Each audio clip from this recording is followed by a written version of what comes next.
काय म्हणताय, बिझी नाही ना? थोडंसं बोलायचं होतं. तुम्हाला माहितीये मी काय तुम्ही काय आपण सगळेच हल्ली खूप बिझी झालोय. आणि या सगळ्या धावपळीमध्ये आपण आत्ताचा क्षण थांबून जगायला विसरतोय.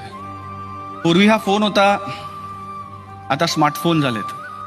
पूर्वी आपल्याला फोनकडे जायला लागायचं, आता फोन आपल्या हृदयाच्या जवळ आलेत, खिशाच्या आत आपल्या फोन झालेले आहेत.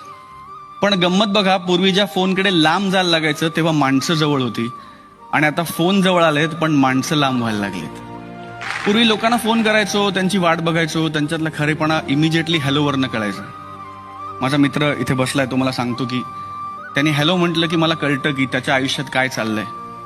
प्रॉब्लेम अशा मित्र असण्याचा किंवा नसण्याचा नाही आहे. प्रॉब्लेम हा आहे की आपल्याला कळतं की समोरच्याच्या मनात काय चाललंय, पण त्याची दखल घ्यायला आपल्याकडे वेळ नाहीये. काही गोष्टी तुमच्या बाजूने घडतील, काही गोष्टी तुमच्या विरोधात जातील, काही गोष्टी चांगल्या घडतील, काही गोष्टी वाईट घडतील.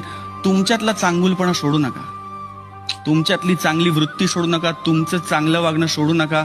बिलीव्ह यू मी, शेवटी सत्याचा विजय होतो, पण शेवटी सत्याचाच विजय होतो. वा,